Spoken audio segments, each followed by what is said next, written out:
Hello everyone. Today, you're stepping into a world of stone and shadow, of whispered orders and flickering torches. A world that smells faintly of ash and boiled onions, where footsteps echo and time marches to the rhythm of iron bells. Today, you begin your first day of work in a medieval castle. Drop a comment with where you're watching from and what time is it. It's always amazing to see how far these stories travel. And now, dim the lights, take a deep breath, and let the past wrap around you like a heavy wool cloak. Imagine this.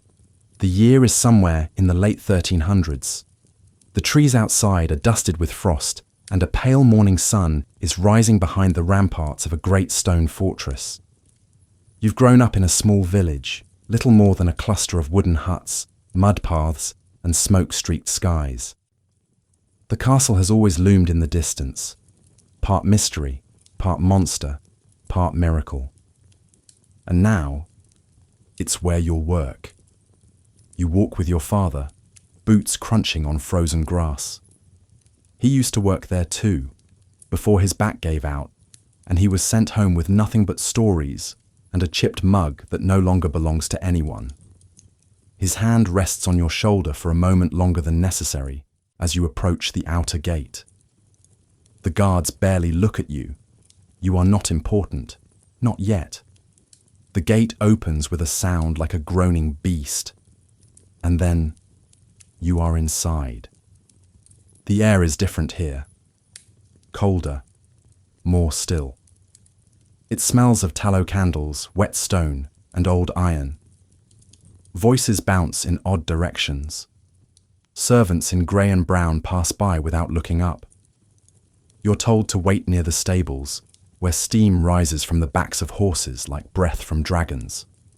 Your clothes are plain, your hands clean but nervous, your mind buzzing with all the things you do not know. Soon, someone calls your name, or at least something that sounds like it. You follow. You are taken through narrow passageways where the walls seem to lean inwards, as if the castle is always listening. The floor is uneven, worn by centuries of feet. Every few paces a torch flickers in a rusty bracket.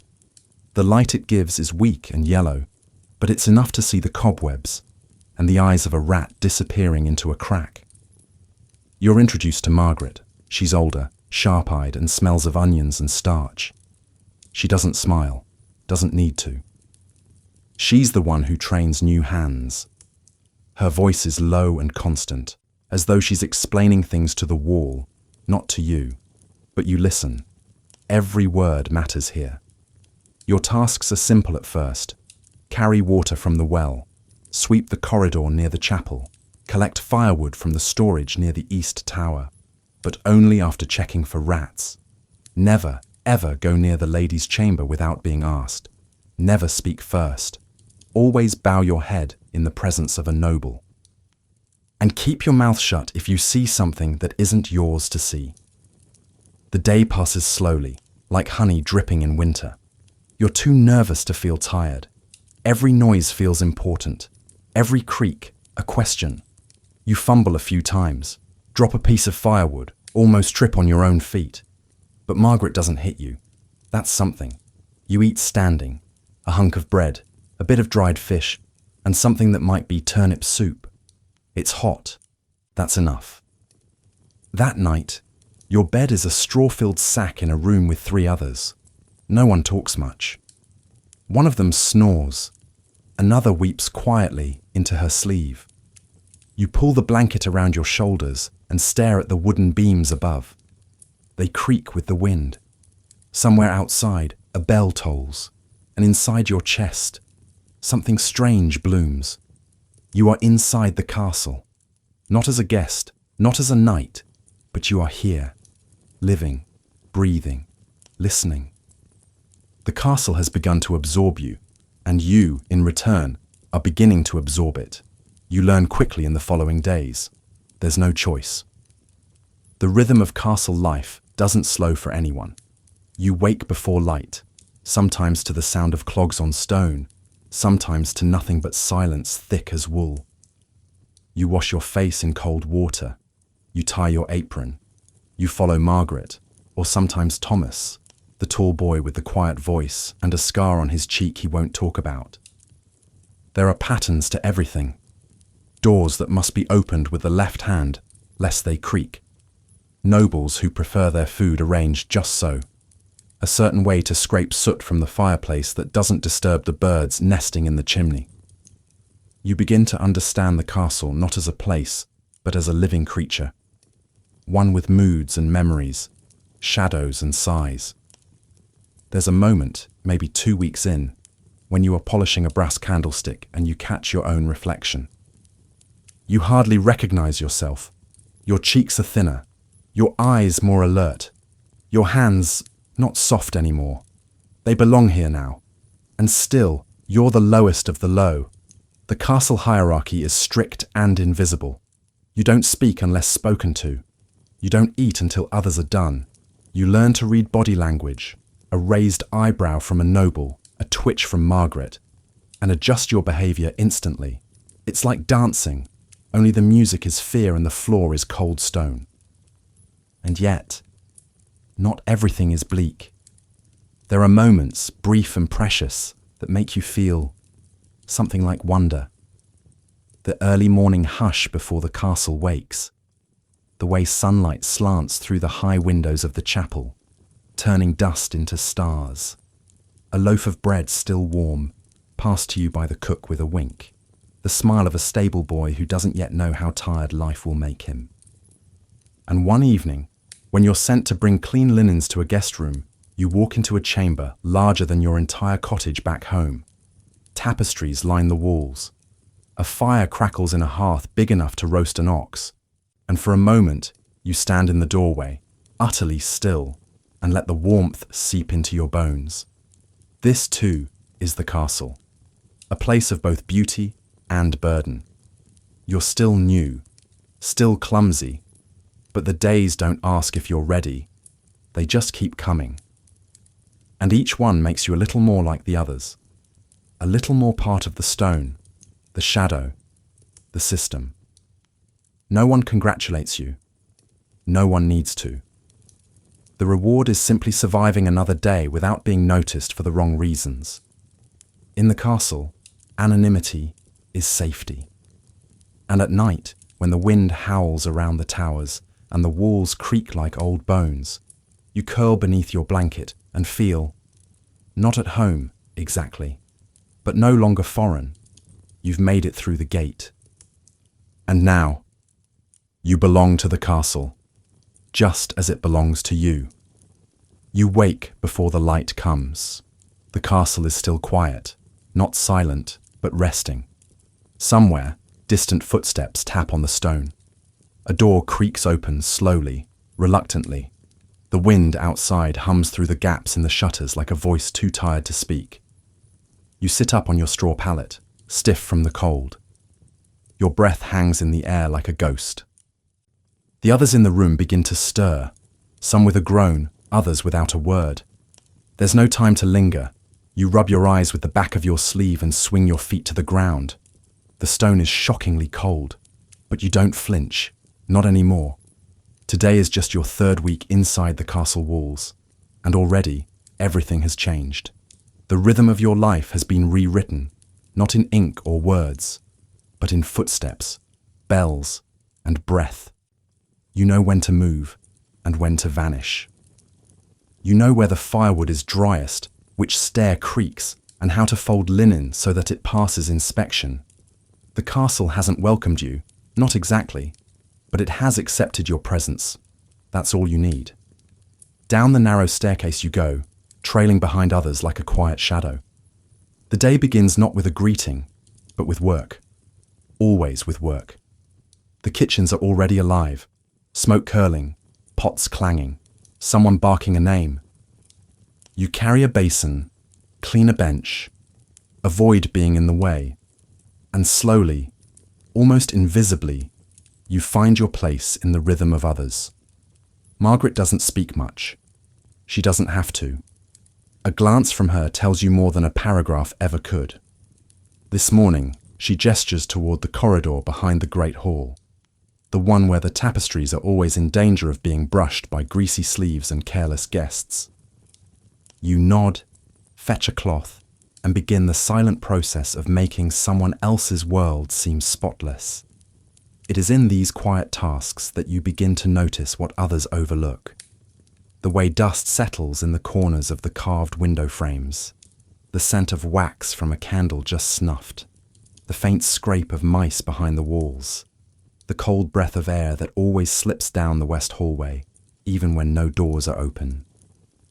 You begin to understand the castle not just as a place, but as a story, one told in smells, in silences, in footsteps. Every creak is a character, every draught a mood. You are living inside a tale that was started long before you arrived and will continue long after you leave. You sweep, wipe, scrub, and carry.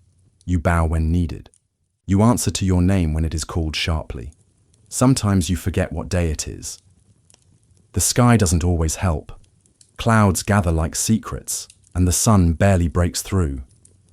But you learn to tell time by the smells: breakfast bread, stewing meat, the burnt edge of evening oil. There's a boy named Henry who works in the scullery. He doesn't talk much, but once while washing pots side by side, he asks if you've seen the ghost. You glance at him, unsure whether to laugh. He shrugs. Everyone sees her, sooner or later. You don't answer. But that night, while returning a bucket to the far storeroom, you think you feel something behind you. You turn. Nothing. Just the dark. Just the weight of your own breath. Not everything in the castle makes sense. Some doors are always locked. Some rooms are never mentioned. There's a cellar near the old stables that no one seems to use, but the air around it always smells faintly of rosemary and something metallic. You ask no questions. Curiosity is dangerous when your job is invisibility. But then, some days, something happens. Something small, but powerful. Like the day the lady of the castle walks past you in the corridor and pauses, just for a moment, just enough to glance at your face. Your heart stutters. You bow so low your back aches. She says nothing, just walks on. But that moment, that one silent second, lodges in your chest like a splinter. It matters, even if you never know why. Or the morning you arrive in the chapel to light candles and find it already lit. Dozens of flames dancing quietly, the smell of frankincense thick in the air, as if the room has been crying in secret. You are not meant to feel awe, but you do. And then there are the others. The workers, like you. You begin to learn their rhythms too. Anne, who sings under her breath while sweeping.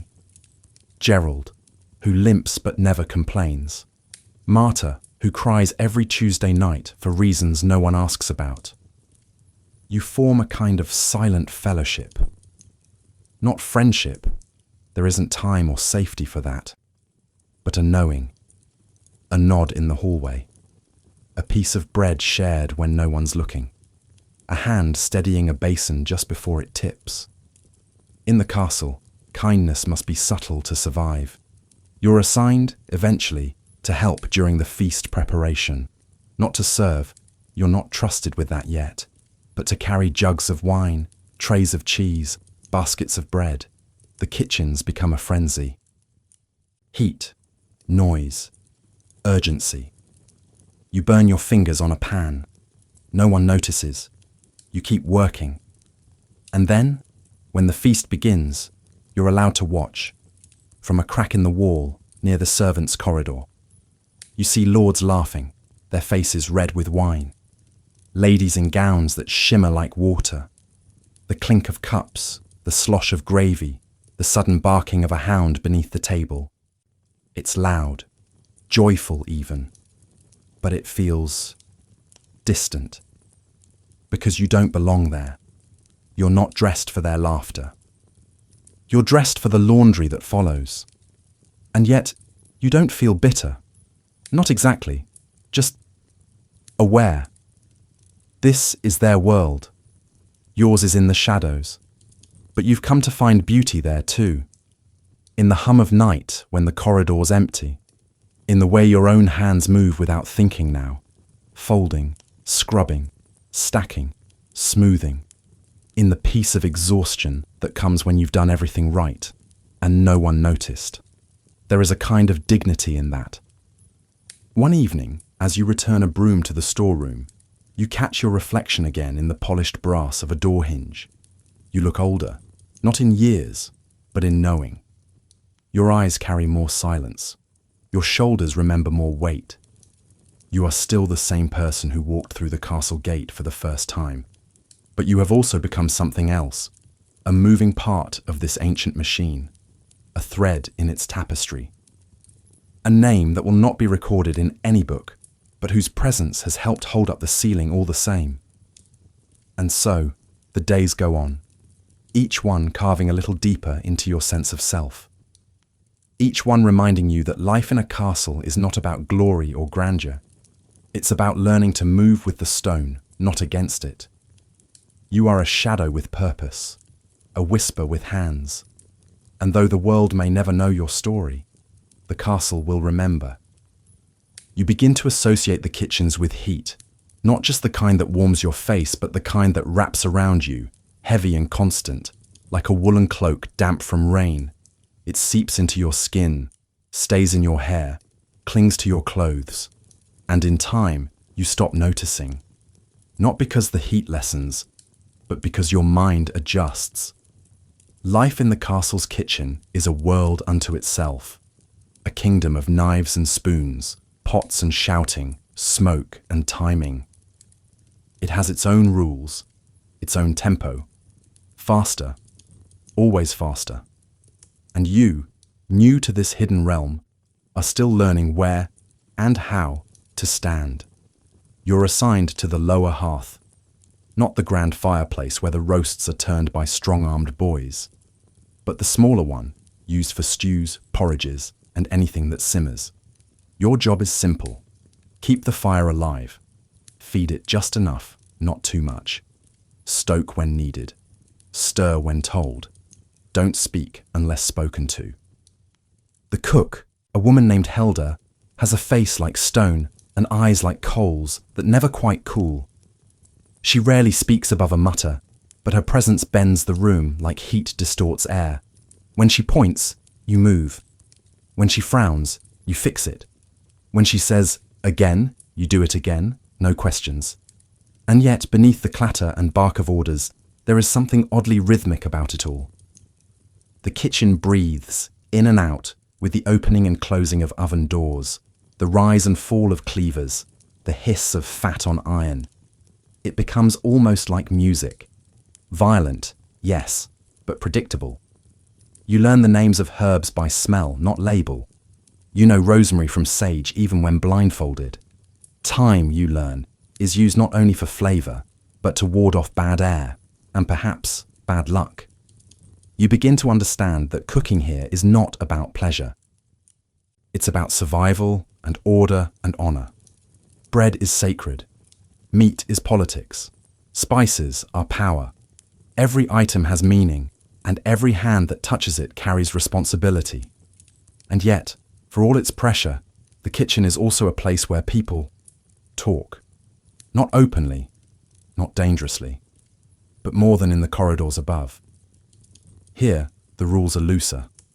There's work to be done, mouths to feed, and time to whisper while peeling root vegetables or plucking feathers. You hear stories, some whispered, some muttered. Stories of noble scandals, of secret births, of someone who once spat in a night's stew and lived to laugh about it. There's laughter here too. Harsh, barked, but real. A release, like steam from a boiling pot.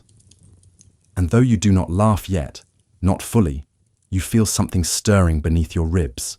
A lightness, perhaps, or the memory of lightness. One day, Helda asks you to help prepare the morning porridge for the guards. It's nothing grand. Oats, a bit of milk, some salt. But as you stir, she watches. You stir too fast, she mutters. You're not angry at it. It's just oats. You slow down. And in that moment, brief, passing, you feel strangely proud. Later, when delivering the bowls to the outer corridor, you pass by a noble's page who wrinkles his nose and mutters something about smelling like pig food. You don't respond, you don't flinch, because Helder saw how you stirred. And that, somehow, feels heavier than his insult. But not all days are steady. There are feasts, and feasts are chaos. On those days, the kitchen becomes a battlefield. Boars must be roasted, ducks plucked, honey glazed, pies shaped like animals that no longer exist, bread stamped with the seal of the house, wine decanted without disturbing the sediment, and everything must be perfect. You run until your legs ache. You carry trays heavier than your body should allow. You burn your hands once, twice, maybe more. There's no time to notice pain, not until later, when the floor is scrubbed and the fire dies low. It's on one of these nights, after a feast for a visiting baron, that you find yourself alone in the kitchen long after the others have gone to sleep. You are told to scrub the table, but you stay longer. The silence feels thick, like warm bread pulled apart. You look around. The fire is a slow glow. A few crumbs still cling to the corners. A wooden spoon rests where someone forgot it. You sit, just for a moment, just to breathe. And in that moment, you realize something quietly extraordinary. This is your space now. You know this room. You know where the heat is strongest, where the floor dips, which shelf creaks when you touch it. The kitchen has stopped being strange. It has started being familiar. You never thought you'd feel that in a castle. The next morning, Helder hands you a small cloth pouch. Inside are dried rosemary sprigs. Put it in your boots, she says. Keeps the blisters honest. She doesn't smile. She doesn't need to. And you don't thank her, not aloud. But the next day, you walk easier. The castle doesn't reward you with gold. It rewards you with these moments. A look, a word, a handful of rosemary. They're the currency of survival here, and of belonging. And then, there's the pantry. You are sent there one evening to fetch onions. The door sticks, always has. You force it open with your shoulder. Inside, it's dim, but not dark. The smell is thick. Dried meats, herbs, flour, mildew, thyme. You run your hand along the wall, fingers trailing across sacks and shelves. You pause, listening. The pantry is quiet in a way that feels complete. It holds things that wait. And in the waiting, they seem to hum. You gather the onions, turn to leave, and freeze. A rat sits on the shelf near your head. It stares at you. You stare back. For a long moment, neither of you moves. Then, slowly, it turns, vanishes between jars. You exhale. Later, you tell no one. It feels like a secret, not a dangerous one, but personal. A reminder that even in this world of lords and laws, small things survive. Quiet things, things with eyes like yours. And still, the days continue. The fire never stops needing tending. The porridge must be stirred. The bread must rise. The meat must be salted. There is always more to do, and always someone watching. But you are different now. Your back is straighter. Your movements, more sure. You catch your reflection again. This time, in the silver tray you're polishing. And you don't look away, because you know something now. You can survive here. No, more than that. You can live here. In this world of fire and flour, steam and silence, you have found a rhythm, and it beats with your hands, with your feet, with your breath. You belong in the kitchens, and the kitchens, somehow, belong to you. That's the first lesson of the cleaning crew, and perhaps the most important. Not how to scrub, not how to fold, not how to chase a stain into the grain of ancient wood, but how to vanish into your own footsteps. Because in the corridors of the castle, visibility is a kind of danger, You are assigned to the halls now, to the wide passageways that stretch like stone rivers between chambers you are not meant to enter. You sweep, you dust, you wash, but most of all, you disappear. It's not as hard as you'd thought it would be. There's something almost sacred about silence, especially in the mornings, when light first starts to climb the walls through narrow, high windows. You arrive with a pail and cloth in hand, the corridor empty, but still somehow listening. You step lightly. You whisper to the stone with each gentle stroke of your cloth. Your body bends into its new form, not servant, but shadow. You know how to press against the wall when a noble passes, how to avert your gaze just enough, but not so much that you appear rude, how to keep your breathing steady when the smell of perfume lingers behind a lady's skirts. It's like learning a new language made entirely of stillness. Sometimes, as you polish brass candlesticks or dust the carvings on the balustrades, you find your mind drifting. You think of your mother's garden, how the dirt smelled warm after rain.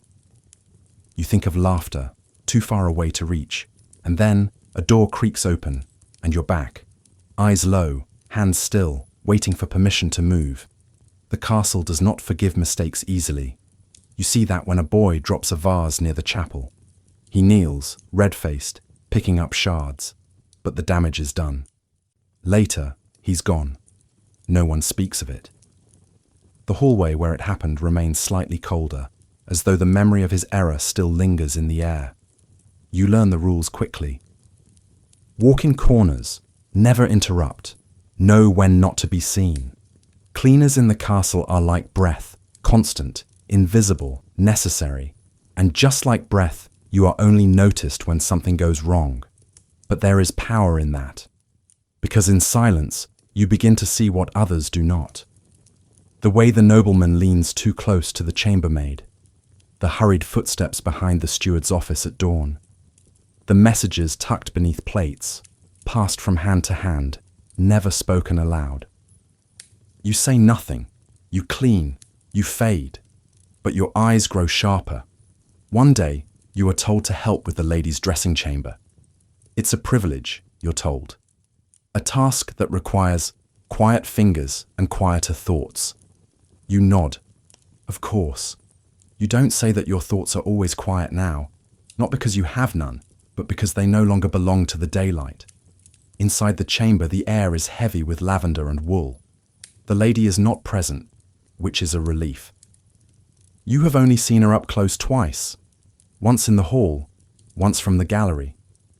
She is taller than you expected, with eyes like sharpened glass. She never looks down, only forward. You clean the combs, the mirrors, the delicate bottles lined up like soldiers on a dressing table. You dust the shelves, adjust the tapestries, straighten the velvet pillows. And when it is done, you leave, without a word, without a sound, your breath held tight in your chest until the door closes behind you. Later, that night, you lie awake in your cot, thinking of her room.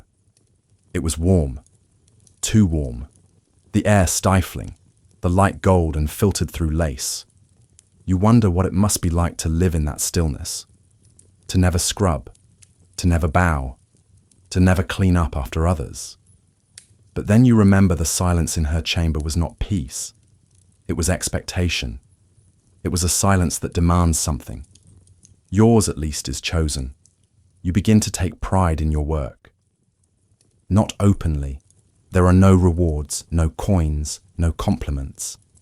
But in the way your cloth catches the edge of a mirror, just so. In the way a corridor gleams under candlelight when you are done. In the way you catch your own reflection in a polished floor and see not just a cleaner, but an artist of invisibility. Still, not all tasks are light. There are the latrines, the cellars, the drainage tunnels beneath the kitchens. You are sent there sometimes, when someone else falls sick or fails a task. The smell alone could knock you over. But you hold your breath, you work, and you do not complain. Complaining is for people who don't want to be replaced. And then, there's the linen. You're called one morning to help with the laundry near the well. an endless process of scrubbing, rinsing, drying, folding. Your fingers turn raw, your arms ache. But there's something oddly hypnotic in the repetition. Cloth in, cloth out, soap, water, sun, repeat. You meet a girl there, Elin. She's older, maybe 17, maybe more. Her hair is always tied with a fraying ribbon, and she sings under her breath while she works. Her voice is soft, scratchy, like cloth rubbed too many times against stone. You don't speak much, but her presence is like a patch of sun on the cold flagstones. One day she offers you a piece of dried apple. It's hard, but sweet. Don't eat it all at once, she says. You don't. You keep a bit in your pocket for hours, just for the feeling of it. Sometimes you work side by side in silence. Other times she tells stories of a friend who fled the castle with a stable boy, of a cat who once stole a ring from the lady's pillow. You don't know what's true. You don't care. The sound of her voice is story enough. In time, your silence becomes something else. Not fear, not absence, but stillness. You move through the castle like mist now, soft, unnoticed, essential. And when a noblewoman drops a glove and you pick it up before she turns, you see the flicker in her eyes. Surprise, maybe respect, maybe fear. Because you are there, and yet not there. You are the unseen hands that hold up their world. And in that truth, there is something powerful. Your body aches at the end of each day. Your fingers are cracked, your knees bruised. But when you lie down on your straw mat, the silence you've earned feels deeper than sleep. And just before your eyes close, you remember something Elin said, half whispered, half laughed, as you folded linens side by side. We're not ghosts, she said. We're the ones who make the castle look alive. And in the dark, you smile. Because she's right. Night in the castle isn't quiet. Not really. Even when the corridor's still, when the nobles retreat to their feather beds, and the candles flicker to low embers, the stone keeps breathing. It creaks. It groans. It shifts under the memory of footsteps. And you try to sleep. The room where you and the other servants sleep is nothing like the chambers upstairs. There are no tapestries, no rugs, no warmth lingering in the walls. It's stone, wood, and straw. That's all. And yet, it's become something resembling home, or at least the closest thing to it in this world of orders and obedience. You share the room with 3 others. There's Elin, who laughs more than she should, and always finds ways to make chores into games. There's Thomas, whose silence feels more like armor than shyness. And there's Lothar, the oldest among you, with hair like a raven's wing and a gaze that's seen too many winters. He snores, loudly. But you're used to it now. Your bed's a little more than sacks filled with straw and whatever cloth can be spared. But there's a kind of order to it. One corner for drying shoes. One beam where someone once carved initials you can't quite decipher. One loose board that creaks no matter how carefully you step. Sometimes, if you wake in the middle of the night, you listen. You can hear the wind pressing against the shutters. You can hear the low moan of air slipping through the cracks. You can hear the breath of others, some ragged, all human. And you wonder if the stone dreams. Because the castle feels different in the dark. Less grand, more honest. By day, it's a theatre of power. Polished surfaces, stiff posture, words chosen with care. But at night, the truth leaks through the cracks. The cold seeps deeper. The silence stretches longer. And the walls, they seem to whisper. Your dreams are strange now. Sometimes you dream of the village, not as it was, but as you wish it had been.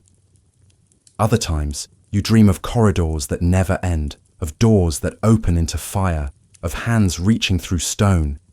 You don't speak of your dreams. No one does, but you know you're not the only one. Elin once woke with a gasp and wouldn't speak for hours. Thomas twitches sometimes, as if fighting something in sleep. And Lothar. Lothar talks to someone in his sleep. A name, a plea, a language that tastes old even to your ears. But in the morning, you all rise the same. Stretch, shiver, dress. Begin. The routine is comfort. You stop wondering what the day will bring. You already know.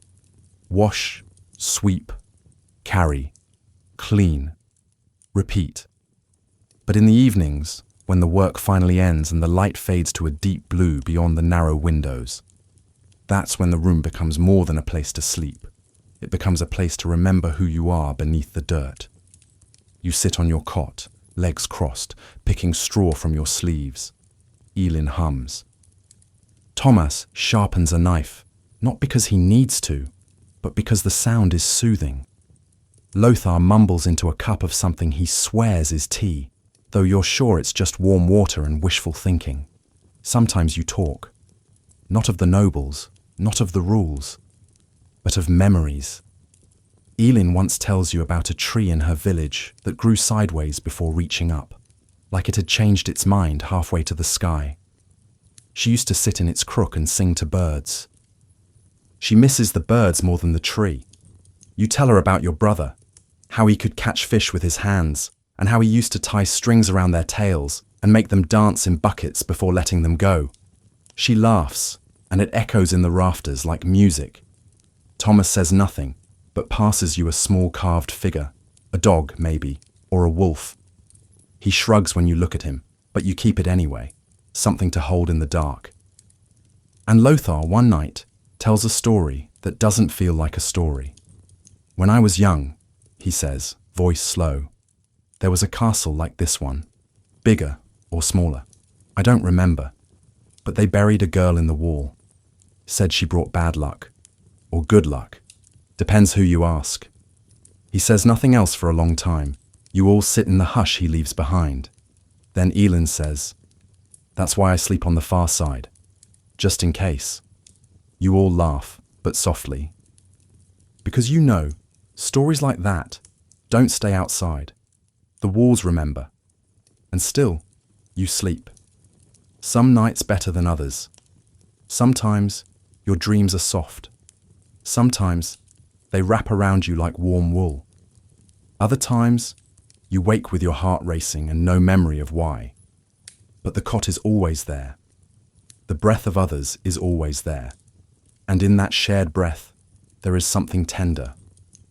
You are not alone. Not quite. Even in silence. Especially in silence. There's a rhythm to it now. You can measure your days by the stiffness in your spine, the cracks in your knuckles, the way your feet settle into the stone floor each morning as if they belong there. You learn that sleep is not escape. Not here. It's a ritual, a pause, a kind of quiet resistance. Because when you rest, you reclaim something. Not power, not pride, but presence. And that, in a world where you're meant to be invisible, is its own kind of revolution. The first time you truly notice the bells, it's not because they're loud, it's because they're right, not just in time, but in tone. They ring through the castle like a breath drawn in unison. Deep, sonorous, unwavering, a pulse in metal, a command in echo. And soon, you don't just hear them, you feel them, in your chest, in your fingertips, in your very breath. Each bell has its meaning. The one at dawn is long and heavy, dragging you out of dreams with the weight of inevitability. The one before the main meal is sharper, quicker, an impatient reminder that nobles do not wait, and neither can their food. The bell at Vespers is lower, almost reverent. It doesn't ask you to stop, but to slow, even just for a breath, even if you can't afford to. And then there are the bells no one names. One, high and hurried, only rung when fire threatens. One, slow and sorrowful, when someone has died or been killed. And once you heard a bell at midnight. It rang only 3 times. You still don't know what it meant. But the hallway turned colder when it echoed. The air felt older. No one spoke of it the next day. No one ever does. The castle is ruled not by lords, not by ladies, but by sound. You wake to it, walk to it, work to it. And when it goes silent, that's when you worry. Because silence, here, is never empty. It's full of watching. The bells guide your steps, not like music, but like rails. You don't question where they lead. You follow, like everyone else. They tell you when to eat, when to move, when to vanish. Your body becomes a map of those chimes. You begin to anticipate them. You know, somehow, when one is about to ring. The pause in the wind, the hush in the corridor, the way the birds still on the windowsill. Sometimes you resent them. Not loudly, not openly, but in the way your shoulders tense before they even begin.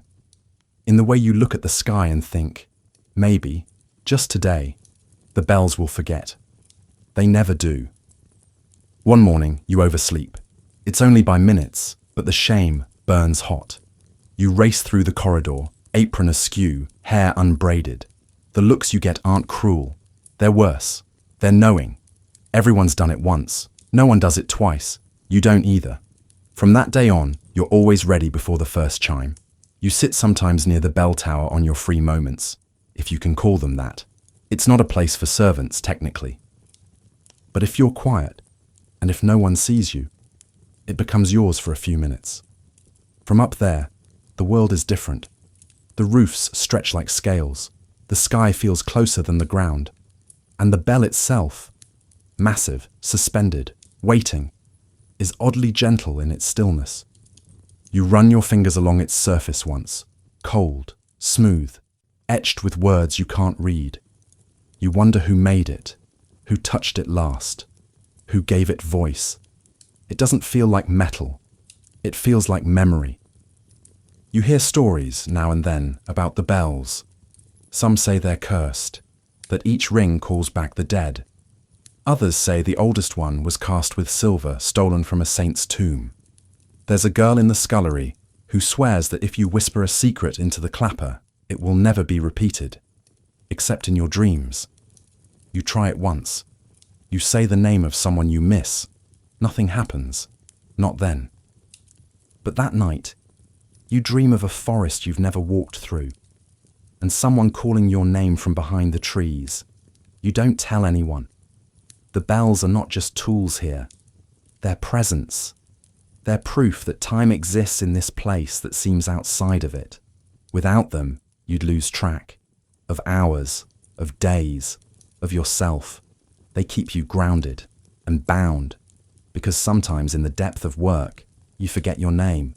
You become task, action, motion. And then the bell rings, and suddenly you return. Not fully, but enough. One evening, as you carry clean cloths through the west wing, you pause when the Vespers bell rings. The corridor glows golden. Dust dances in the air. For a second, the sound stretches the moment wide open. And in that space, you realize something. You are not the only one guided by these bells. Everyone moves when they call. Everyone stops. Everyone listens. Even the nobles. Even the dogs. Even the wind sometimes. The bells are the true rulers of the castle. Fair, unforgiving, constant. And you are their subject. Willingly. Because in a world where everything changes, alliances, tasks, seasons, fates, they remain. And that constancy, harsh as it is, becomes comfort. You begin to wonder, what would life be like without them? What would you become without their rhythm? The thought unsettles you, because you've built yourself around their sound. Your spine straightens at their call. Your muscles know their measure, and your mind, your tired, overworked, ever-watchful mind, finds a strange kind of peace in their promise, that no matter what else happens, there will be another bell, and you will be ready for it. They pass like storms in velvet, nobles. with their fine clothes and finer silences, their quick glances, their gloved hands never touching anything directly. They walk the corridors like they own the very light that passes through the windows. And in a way, they do. But to you, they're not quite people. Not at first. They're something else. Something like paintings that move, or statues that breathe. Too distant to understand. Too powerful to question. Too carefully adorned to feel real. You are told never to speak to them unless spoken to. Never to look them in the eye unless ordered. Never to forget that your presence is tolerated, not welcomed. You learn this early.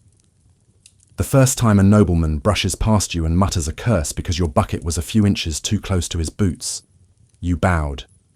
He did not stop. The steward saw. You were assigned to scrub chamber pots for a week. Lesson learned. From then on, you become part of the wall when they pass.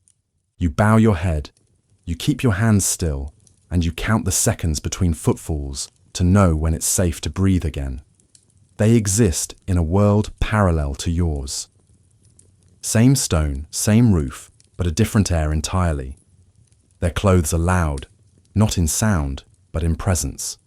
Bright reds, rich blues, gold thread that catches candlelight like fire. And the smell, always that mixture of lavender, rose oil, and something sweet beneath it all. Something like rot dressed up in silk. You clean their chambers. You sweep around their boots. You pour wine at their feasts. And all the while you are invisible. But that doesn't mean you don't see. You do. More than they realize. You see the way the Lord scratches his wrist when nervous. You see how the lady never drinks from the first cup served. You notice how a young knight flinches when anyone mentions his father. You see, and you remember. Because in a place where you must be silent, observation becomes your only language. There's a boy, not much older than you, who works as a page. His name is Julian. You hear it often. Shouted, scolded, sighed. He moves quickly, always carrying something. A cloak, a message, a tray. He never smiles. But one day he passes you in the corridor and drops something. A small token, a wooden disc carved with a lion. You pick it up. He turns. Your eyes meet, just for a moment. Then he nods, ever so slightly, and walks on. You never speak. But after that, whenever you pass him, you feel less alone. The lady's daughter, you've never heard her name spoken aloud, walks with her nurse every morning in the courtyard. She's maybe 8, maybe less. Her shoes never touch mud. Her hair is always perfect. One morning, you're trimming hedges nearby when her ball rolls toward you. You catch it. She watches. You hold it out. She walks forward, takes it. Then, she curtsies. You blink. She turns and walks away. And you smile. Just a little. Because in that moment, for once, you are not furniture. But not all moments are gentle. One evening during a feast, you're assigned to clear plates. A nobleman, half drunk and red-cheeked, grabs your arm as you pass. His fingers are cold. He laughs, says something slurred you can't understand, then lets go with a shove. You don't drop the plate. But the food slides onto your apron. You bow. You leave. You wash it out in the dark, alone. No one speaks of it. Elin finds you later. She doesn't ask what happened. Just presses a piece of honeycomb into your hand and walks away. Because here, comfort is often wordless. The nobles fight sometimes. Not with swords, with smiles, with pauses, with glances that last too long or not long enough. You feel their tension ripple through the walls like thunder before a storm. You learn to step around it, to adjust your tasks to their moods. Because here, mood is power, and power shifts. But once, you are noticed, truly noticed. You're carrying towels through the West Wing when the Lord stops you. Just a hand raised, you freeze, you bow. He looks at you, really looks, then says, You're the one who cleaned the Eastern Gallery. You nod. He grunts. It's well done. And walks away. It's not praise. Not really. But your chest warms anyway. You return to the laundry that day and scrub harder, faster, lighter. Because someone saw, just once, and that matters. You begin to see the cracks in the nobility, the tired eyes, the stiff smiles, the bruises covered by lace. They're not gods, not even heroes. They're just people with better clothes and worse secrets. And that knowledge frees you. You still bow. You still serve. But now, you understand. They are not above you. They are beside you, just on a higher rung of the same ladder you all climb. And when the wind howls through the hallways at night, you know, they hear it too. Feast days in the castle don't arrive. They erupt.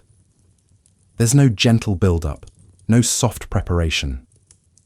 They come like a flood, like fire, like thunder, rolling through the stone corridors.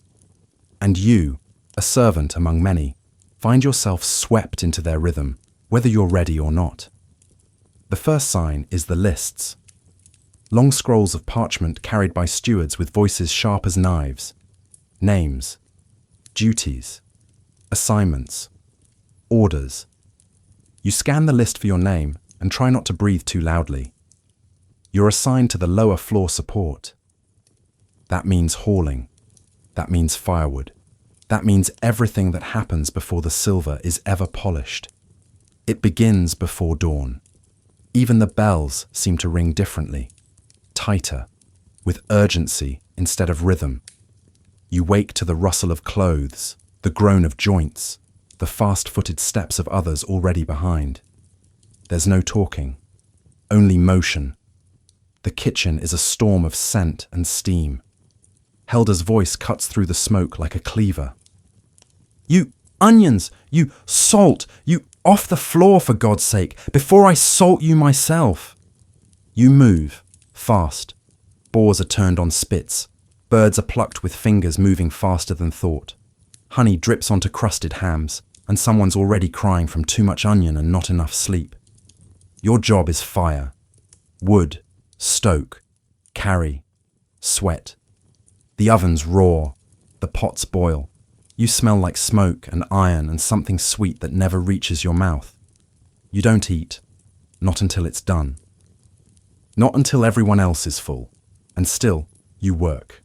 The castle's heartbeat quickens. Tables are scrubbed until they shine like wet stone. Flags are hung, torches trimmed. The hall transformed from a place of cold command into something warm, almost soft, almost sacred. Not for you. You don't belong in the warmth. You belong in the shadow just beyond it. You carry wine jugs too heavy for one arm. You set goblets down without clinking. You align chairs, even though you'll never sit in them. You polish silverware until your fingers forget their shape. And then, it begins. The nobles arrive, trailing scent and silk. Their voices fill the air like perfume. Too strong, too much, too sweet. They laugh, they toast. They eat with hands that never touch the heat behind their feast. You stand against the wall, straight as a statue. You are not to be noticed, unless something is empty. Then you are expected. You serve. Quietly. You refill. You remove. You fetch. You vanish. And all the while, you watch. You see the way the Baron picks at his food, avoiding the meat. The way the lady watches the night when she thinks no one notices. The way the steward tightens his jaw every time the Duke speaks. There's a language here. It's not in words. It's in glances, in silence, in the way someone raises a glass 2 seconds too late, in the way a joke dies before it's told. You learn to read it, not because it's useful, but because it's the only way to understand the world you've been forced to hold up without ever being allowed to join. And there are mistakes. A spilled cup, a dropped knife, a tray carried too high. You see them happen. Sometimes you cause them. Sometimes you are blamed for them, even if you didn't. You learn to bow deeper, to apologize for things beyond your reach, to bleed without showing the wound. But sometimes there are moments, small, fleeting, a noble who thanks you, softly, as if unsure they're allowed, a page who slips you a heel of sweet bread before the next course, a girl in velvet who catches your eye and smiles, not cruelly, not kindly, just humanly. You carry that moment in your chest all night.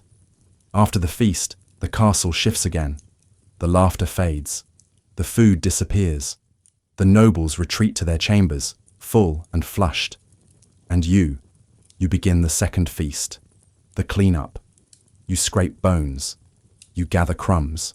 You lift chairs. You sweep the hall that now smells of meat and wax and sweat. You mop until your hands ache. And when the last candle is snuffed, you sit, just for a moment, on the edge of the cold stone, in the silence left behind by joy that was never yours. You are allowed one bite of something left behind. You chew it slowly, like a secret. And in that moment, the castle feels quiet, not peaceful, not fair, but quiet. You earn that silence, and tomorrow it all begins again. But for now, just for now, you let your shoulders fall. You let your breath return. You let yourself remember that, even in a world where others eat first, others laugh first, others sleep soft, you were the one who made it all possible. And that truth, heavy and invisible, is yours. There's no job description for what comes next, no schedule for the unexpected. Because the castle may run on bells and routine, but beneath that polished rhythm lies something unpredictable. Some days, your tasks make sense. Sweep this, carry that, scrub until the stone stops staring back. But other days, someone says, "We need you in the dovecote," and suddenly you're ankle deep in feathers and guano, arms flailing while you try to coax 30 angry birds into silence. Or worse, someone says, "The old priest died," and you're handed a candle and told to stand vigil, alone, in the chapel that echoes with more than just wind. There's always something. It begins small. A barrel of salted fish leaks in the cellar. You're sent down with rags and a wrinkled nose, told to clean it before the mice arrive. It's dark, wet, and the smell claws at your lungs like moldy claws. But you finish, because you must. Later, you're sent to replace the tallow candles in the guardroom. Easy, you think, until you discover that someone, probably bored, melted the ends into a crude sculpture of what looks like two pigs wrestling. You scrape it off the stone while the guards laugh and toss dice, not even pretending to help. Sometimes it's not even cleaning. Sometimes it's just strange. You're told to sit outside a noble's door while they sleep, because they've been having dreams. You sit there, back straight, staring at nothing, wondering what kind of dream needs a witness. Other times, you're told to fetch water, but from a well 2 courtyards over, even though there's a closer one. No explanation. You ask once. You don't ask again. And then, there's the garden. You're sent to help the gardener, a man so quiet you thought he was mute. He gives you shears and points. You clip. The work is calm, rhythmic, a kind of peace you didn't expect, until he hands you a dead raven wrapped in cloth and tells you to bury it, under the hawthorn, not the elm.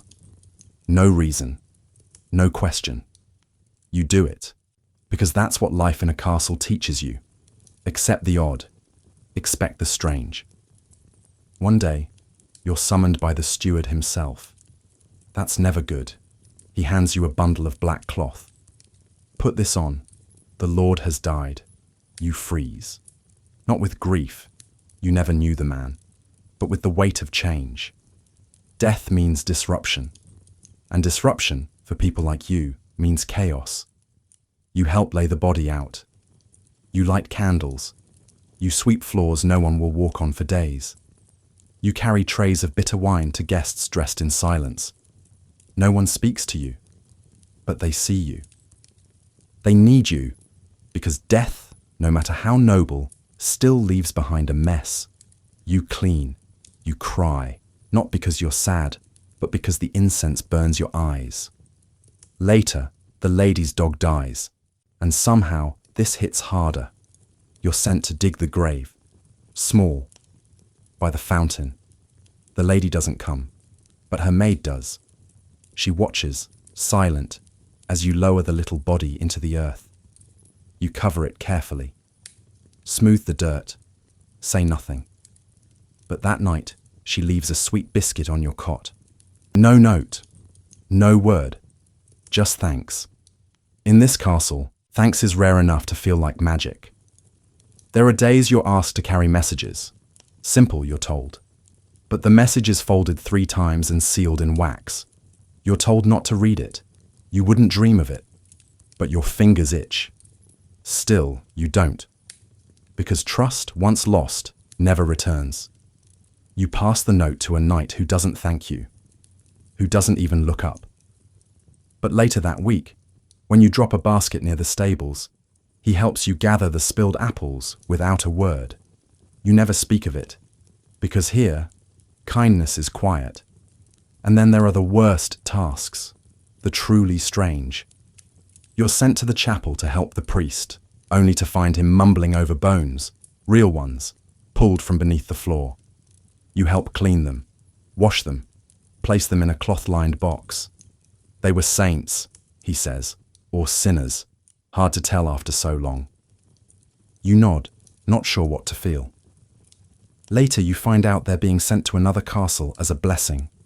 You carry bones, and no one tells you whose they were. Another day, you help a boy chase a pig through the great hall because someone left the kitchen gate open. You run, you trip, you laugh, really laugh, for the first time in weeks. You're scolded for it, but the smile lingers, because sometimes absurdity is the only relief. And once you are asked to sing. It's late. Someone important is dying. They ask for a voice, yours, for reasons unknown. You sing a lullaby you half remember from childhood, and when it's over, the chamber is silent. The noble's eyes are closed, not in death, not yet, but in peace. You leave without a word. You're never asked to do it again, but you remember, because that moment, soft, brief, strange, felt like a thread stitched between 2 worlds, not noble and servant, not life and death, just human and human. And that, in this place, is rare. So you keep showing up. You keep saying yes to things no one else will explain. Because in the chaos, you found something like meaning. Not glory, not recognition, but usefulness. And in this world of cold stone and colder hierarchies, being useful is the closest you'll get to being seen. So you carry odd things. You clean strange messes. You bury what others won't touch. And at the end of each day, when you lie down and close your eyes, you whisper to yourself, tomorrow will be stranger. And somehow that comforts you, because it means you still have a place in this mad, magnificent, impossible machine. The castle. Fear in a castle doesn't announce itself with screams. It walks quietly. It wears soft shoes. It arrives with a glance that lasts a little too long, a door that closes a little too fast, a whisper that hushes itself halfway. And once you notice it, once you truly see the way fear lingers in the corners, you never unsee it. It begins with rules, not the written ones. Those are easy. Bow, clean, stay silent. No, the real rules are unspoken, felt, not taught. Like the way you learn that you never walk behind the steward when he's speaking, or that you don't linger in the south corridor past dusk, or that you never, ever correct a noble, even if they've called you the wrong name for 2 weeks. The punishment isn't always physical, though sometimes it is. You see it happen. A boy from the kitchens, no older than 12, forgets to curtsy before the lady. He's struck, not hard, not cruelly, just enough to remind everyone else. Another girl, Marta, who used to hum while folding sheets, is sent away after she's found weeping behind the pantry. No one says why. Her cot is empty the next morning. Her name isn't mentioned again. You try not to ask questions. But sometimes, they find you anyway. There's a guard, tall, pale, silent, who watches too closely. You avoid him, everyone does. But one day, you're cleaning the upper hall when he passes and stops. Just for a moment, just long enough to ask your name. You give it. He nods, says nothing more, walks on. You don't sleep well that night. Nothing happens after. But the pause stays with you. It changes how you breathe when you're near the armory. Even Helda, who rules the kitchen with a grip like iron, grows quiet when the steward enters. She bows. She speaks in shorter sentences. She doesn't joke, and Helda never jokes anyway. That tells you something. The castle has places that are colder, even when the fire burns. Rooms where your skin tightens, where you move faster without realizing why. You learn their shape by instinct, not instruction. There's a hallway near the western wing that no one likes. Too many locks. Too many closed doors. Once, you drop a tray near it, and a knight, kind enough to help you gather the pieces, whispers, "Be careful where you stand." You nod. You don't ask. There are rules, and then there are consequences. You've seen them, heard them. The sound of a slap behind a curtain. The muffled cry in the servants' quarters late at night. The way someone walks slower after a mistake, like their very bones are ashamed. It's not constant, but it's always possible. And that's enough. You adapt. You learn to move not just with speed, but with caution. You speak less. You apologize more, sometimes just with a look. You anticipate moods. You learn to read silences better than words, because silence carries everything. The threat, the shame, the order, the warning, and sometimes the regret. You meet a maid named Annalise, bright eyes, quick feet. She teaches you how to fold napkins into swans, a skill you'll never use but always remember. One day, she brushes past you, eyes red. You try to ask with a look. She shakes her head. The next day, she's transferred to the far tower. Laundry, alone. You only see her at meals now. She doesn't smile as much. Later, someone tells you she refused a noble's hand on her back. Just a touch, just enough. That's all it took. There are guards who look away when they shouldn't, and servants who look too long. And always, always, the fear that what you do today will follow you forever. So you shrink, not in body, in presence. You make yourself smaller, quieter, simpler, safe. It works, mostly. But fear doesn't only live in punishment, it lives in pressure. The fear of doing it wrong, the fear of being the one who breaks a plate, spills a drink, forgets the right word. Because mistakes are memory here, and the castle remembers everything. One evening, during a feast, the floor is slick with spilled wine. You slip, just slightly, and the tray tilts. Nothing falls. Nothing breaks, but the lady's eyes catch yours, for just a second, and that second lasts all night. Later, when you return to the servants' quarters, your hands still tremble. No one says a word, but Elin presses a warm cloth into your palm. You don't need to thank her. She knows. Fear doesn't ruin you. It reshapes you. It teaches you to live differently, to walk softly, to plan your every breath, to find safety not in comfort, but in control. And yet, in all this, you find something else. Something unexpected, a strength that comes from surviving, from continuing, from enduring the weight without collapsing beneath it. It's not courage, not in the heroic sense. It's something quieter, more useful, resilience, the kind you don't brag about, the kind you don't even name. Because here, resilience is not a gift, it's a requirement. And still, in the quiet, you carry on. You keep showing up. You keep folding, scrubbing, carrying, bowing. And sometimes, when the fear grows too loud to silence, you sing, softly, under your breath. Nothing brave, just enough to remember your own voice. Because even in a place that punishes sound, your voice, small, cracked, tired, still belongs to you. And in a castle ruled by rules and consequences, that is something. Maybe everything. Not every part of castle life is hardship. Hardship is constant. Yes, a drumbeat beneath your days. But even in that rhythm, there are softer notes. Tiny, fleeting, almost hidden. Moments of joy that slip through the cracks like light through shutter slats. You don't seek them. They come to you. When your hands are full, your back is aching, and your thoughts are far from anything that could be called comfort. And yet, they arrive. Small blessings, unexpected, like wildflowers pushing up through packed earth. There's the bread. It's always the bread. Crusty, warm, passed down from the top of the kitchen stack where no one is watching. Helda grunts and looks away, but the loaf is in your hand all the same. It's still hot from the oven, and you eat it behind the woodpile, letting the steam fog your nose as you breathe it in. It's not just food. It's a reminder that someone noticed you, that you are not entirely alone. Then there's the sun.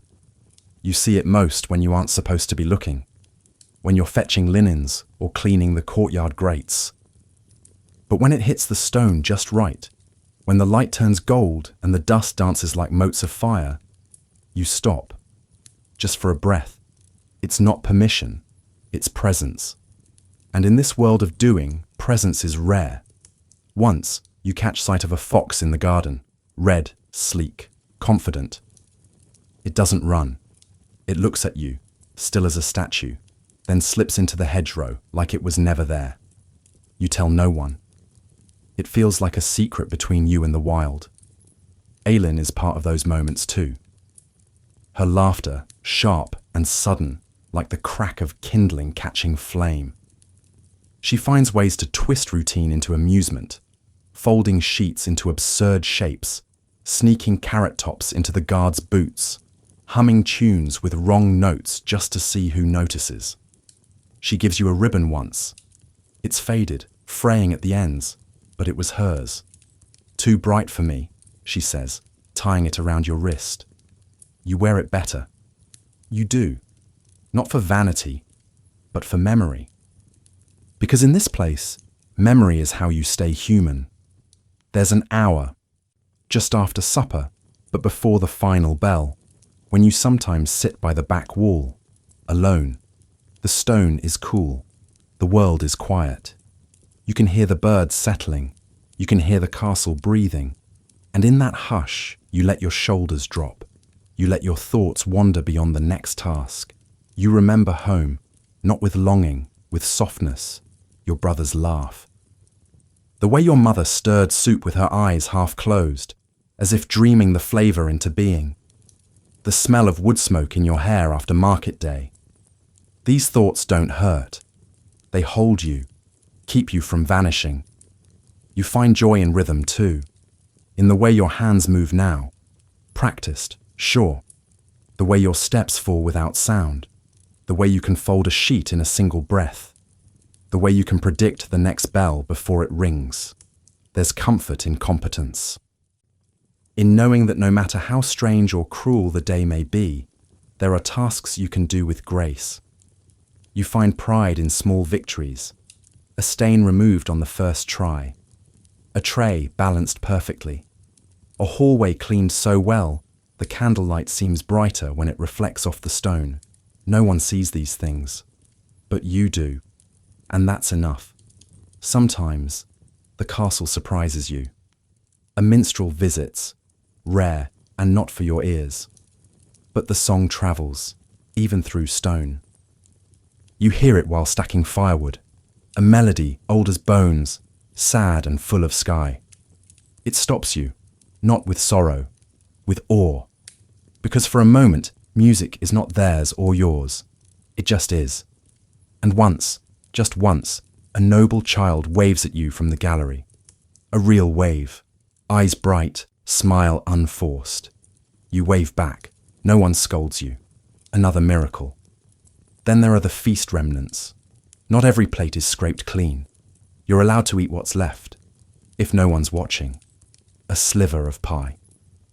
A piece of apple. Once, a bite of cheese so sharp it makes your mouth water for hours. You share it with Thomas. He nods, says nothing, but keeps a bit for Elin. This too is communion, a kind of sacred. One morning, after a hard rain, you step into the courtyard and everything smells green. Not just clean, alive. Earth and moss and something sweeter underneath. You stop walking, you inhale, you close your eyes, and for those 5 seconds, nothing else exists. No tasks, no titles, no weight. Just the world, unfiltered. There's a candle you light in the chapel sometimes. You're not supposed to, but no one counts them. You whisper nothing, you pray nothing. You just light it and watch the flame. It flickers like breath, and somehow that feels holy. You begin to collect small things. A pebble from the tower ledge, a feather from the lady's garden, a scrap of ribbon from a broken hem. You keep them in a corner of your cot, not for decoration, for remembrance. Because in a place where everything belongs to someone else, these things are yours, wholly, quietly, truly. And one night, lying beneath your thin blanket, you think, this life is hard. It bends me, it bruises me, but it has not taken me. Not yet. And as long as I can still find joy, real, sharp, stolen joy, in crusts of bread and slivers of sun and feathers fallen from nowhere, then I am still me. And that is enough. It slips in, uninvited, through the cracks in the stone, beneath the doors, behind your collar when you least expect it. It arrives with breath turned visible and footsteps that echo louder because the air itself has tightened. You wake to it. The first sign is the cold on your face before your eyes even open. The thin wool blanket, always just enough in autumn, now feels like a joke told too late. You curl inward, knees to chest, but there's no escaping the stone beneath you. The cold climbs through it like a vine. Around you, others begin to stir. No one wants to leave their beds, but they do. Slowly, carefully. One layer of clothing, then another. Fingers stiff. Breath misting. No one talks in winter mornings. The silence is thicker now, not peaceful, but resigned. You wash your face in water that bites. You dry it with a cloth that feels like bark. You move not out of energy, but out of necessity. The castle doesn't slow for winter. The tasks remain. Only now, everything takes longer. The firewood is damp. The halls are darker. The pots take longer to boil. And every step, every breath is edged with cold. The walls we once trusted to protect us now press inward with their chill. You can feel the frost in the very stone, a silence that has weight. Even the bells sound different, more brittle, as though the metal might crack if struck too hard. The air smells different too, less of people, more of smoke. More of damp wool and tallow and whatever root vegetables can survive the frost. The sweet smells of autumn, apples, herbs, fresh bread, are gone, replaced with cabbage, onion, salt, and fire, always fire. You chase it like a dream, from hearth to kitchen, from candle to torch. You carry logs up frozen stairs. You kneel to stoke embers with hands too numb to feel the splinters. You burn your fingers more often now, but the pain is almost welcome. It means you can still feel. The nobles retreat. They stay closer to the upper chambers, where the fires burn higher, where the furs are thick, where winter is something observed through frosted windows. You see them less often, and when you do, They're wrapped in cloaks like royalty hiding from their own walls. But you, and those like you, cannot retreat. You move through the cold, through breath that stings, through snow tracked in from the outer gates, through floors so icy your feet ache hours after you've stopped walking. The laundry freezes as it dries. The soap grows brittle in your hands. The food is harder to cook, harder to clean, harder to keep. And yet, in this season of hardship, something changes. You notice the kindness more. A shared cup of warm broth. A pair of wool socks slipped into your hands by the old weaver with no explanation. A place near the kitchen hearth offered without being asked. The castle may be cold, but its people are not. Not always. You find camaraderie in the breath you share, in the laughter that steams in the air and vanishes, in the silent nods exchanged as you pass others in the courtyard, each carrying something: wood, water, will. And in those briefest of moments, you feel less alone. You feel held. Ellen wraps her scarf around your neck one morning without asking. "You'll freeze before supper," she says, voice hoarse from the dry air. You try to protest. She tightens the knot. "No one needs a statue with a broom," and walks off. You wear it until spring. There's a night, the coldest yet, when the wind howls like a beast. The shutters rattle. The chimney breathes backward. The corridor groans. You lie awake, eyes open, and wonder if the stone might crack. Thomas, whose cot is nearest the window, gets up. He moves slowly, joints stiff. He places a second blanket over your feet, says nothing, returns to his bed. You don't thank him. You just sleep better. The frost claims the corners of every room. Your breath paints the air white before it disappears. Your hands crack and bleed. Your lips split. But you endure. You adapt. You learn the tricks. Warm stones wrapped in cloth and placed in your cot before sleep. A pinch of salt in your water to trick your body into heat. Holding your hands near your neck when the wind bites hardest. You become a creature of survival, of instinct and rhythm. You stop expecting comfort, but you learn where to find warmth. In a bowl of broth, in the glow of the forge, in the press of shoulders in the crowded servants' table, in the stories whispered just before sleep. Because yes, even in winter the stories remain. Even when the cold steals your voice, the tales still come, of summers past, of hearths long gone, of warmth remembered. They become more than memory, they become resistance. Each story told is a fire against the dark. Each laugh shared is a torch in a frozen hall. Each breath taken, deliberate, stubborn, is proof that winter has not won. Not yet, not ever. And in that spirit you endure, you clean, you carry, you cook, you breathe. And when spring finally comes, soft and shy, you are still standing, a little thinner, a little stiffer, but whole, because winter did not break you. And in a castle where cold rules for months, that is a triumph, a quiet one. But then, quiet triumphs are the ones that last longest. Absence in the castle doesn't echo, it settles, quietly. Like dust on the edge of a windowsill, no one opens anymore. You don't notice it at first. That's the nature of absence. It doesn't announce itself with trumpets. It whispers, waits, and only when you turn your head expecting to see someone, and they're not there, do you realize something has shifted. It begins with coughs. You hear them at night. Sharp, dry, insistent. Sometimes muffled behind closed doors. Sometimes not. No one speaks of them. No one asks. The air is damp this season. Not cold like winter. That at least is honest. This is something else. A weight behind the lungs. A tightness in the breath. The kind of air that makes silence feel thicker. Marta is the first to vanish. She wasn't your closest companion, but you saw her often, brushing laundry with a rhythm that matched her own soft hum. Then, one morning, her cot is empty. No explanation. Just a folded cloth left behind and a small mirror, cracked down the middle. You ask once. Elin shakes her head.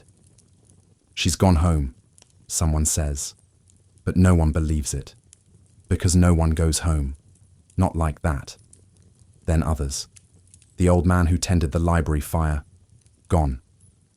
A stable hand with a crooked foot, vanished. A girl from the scullery who always wore her apron inside out, disappeared. It's not all at once. It's one by one. Quietly. And with each disappearance, something shifts. Tasks are reassigned without comment. Rooms go unopened. Cots remain untouched. At meals, the table is longer, not in size, in silence. You begin to notice other signs. Cloth pressed over mouths, more vinegar in the wash buckets, water boiled twice, crosses drawn on door frames in chalk. The priest prays louder now. You don't know why. No one says the word, but you feel it. Illness, not the kind you recover from with rest and broth. The other kind. The kind that spreads in breath and shadow. The kind that steals people before they've finished their sentence. You clean more now. Wash everything twice. You are told to stop using shared cloths, to pour more lye into the buckets, to keep distance, even when the hallways feel colder than before. But distance in the castle is a cruel kind of comfort. It protects, perhaps, but it also isolates. There are fewer jokes now, fewer glances that linger, more eyes that look through, not at. You begin to talk to yourself while you scrub, not out loud, but in your head, narrating each motion, each pass of cloth. It keeps the silence at bay. It gives you rhythm, purpose. Thomas falls ill next. He doesn't say anything.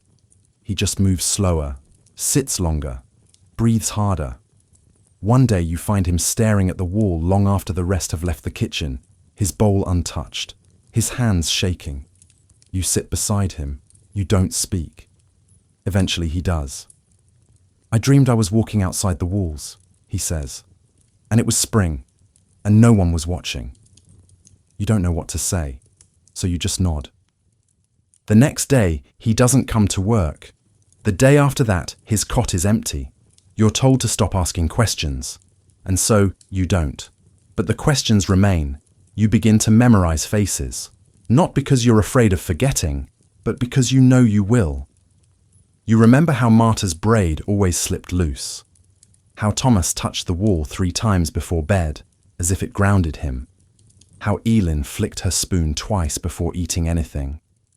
And still, the castle moves on. The nobles retreat further. Guards at their doors now. Letters burned before being read. Food brought but not touched. Fear laced into every routine. You clean the lady's chamber alone now. She doesn't speak. She watches, and when you bow to leave, her voice stops you. Has anyone... She begins, but doesn't finish. You look at her. You wait. She shakes her head. Never mind. You leave. But her voice stays with you. One night you wake to coughing, not yours. You lie still, eyes wide, counting the seconds between each sound. Then silence. Not relief, the other kind. In the morning, Elin is pale.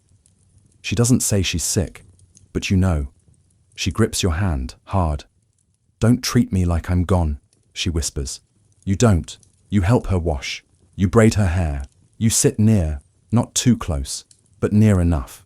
She doesn't vanish that night, or the next. But you know, and so does she. Later that week, she gives you her ribbon back. Told you it looked better on you, she says. You tie it to your wrist again, tighter. The castle smells different now.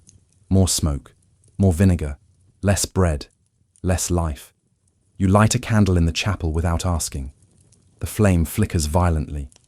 You whisper nothing, but it feels like prayer. And then, the steward himself falls ill. For a day, chaos reigns. No orders, no assignments, no plan. You move because you must. You clean because it's all you know. By nightfall, a new steward is named. The castle continues. Because it must. Because it always does. But something is different. Something has changed. Not in the stone. In you. You've learned the shape of absence. You've carried water for those who no longer drink. You've folded linens for those who no longer sleep. And still you endure. Not because you're strong. Not because you're lucky. Because you must. Because someone has to remember. And you, with your cracked hands and quiet heart, choose to remember. Every face. Every voice. Every breath lost too soon. You carry them with you, and in doing so, you keep them alive. Even in a castle that forgets faster than it forgives. Even when silence is louder than grief. Even when the ribbon on your wrist is the only color left in the room. Love was not made for castles, not for their stones, not for their rules, not for the eyes watching from behind embroidered curtains. And certainly not for people like you, servants, invisible, required only to be useful, silent and replaceable. But love arrives anyway, not as poetry, not as fireworks, not as anything you'd recognize from the old stories whispered beside a fire. Here, love is a glance, a pause, a choice, made again and again in the quiet spaces between commands. It's in the way someone refills your water jug without being asked. In the way a hand lingers for a fraction longer than is proper when passing a tray. In the way footsteps match yours, just once, along a corridor where no one is supposed to walk together.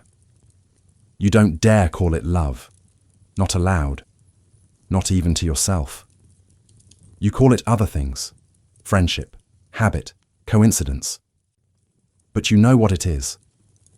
You feel it in the pit of your stomach, in the way your chest tightens when you pass them, in the way your hands feel suddenly useless if they're not nearby. You remember the first time it happened. It wasn't dramatic. It wasn't even intentional. It was a touch, accidental. Your fingers brushed theirs while placing linens on a table. Nothing more. But the contact sparked something in the air between you. A stillness, a recognition. From that moment on, everything changed. You began to notice them, how their sleeves were always just a bit too long, how they bit their lip when nervous, how they looked down when they laughed, like the sound embarrassed them. Their name is Jonah, a scullery worker, tall, quiet, careful. Like you, he walks the castle like a shadow, useful, silent, mostly unseen. But now, you see him, and worse, he sees you. There are rules, of course, unspoken, unyielding. You don't speak when others are near. You don't meet in corners. You don't touch, not even in passing, when anyone could possibly see. But you find ways. A note, slipped into a sleeve. A dried flower, left in your work pail. A loaf, split in two, shared behind the tool shed. You say nothing. You don't have to. The silence between you is fuller than most people's words. And yet, you know what you are doing is dangerous. You've seen what happens when others are caught.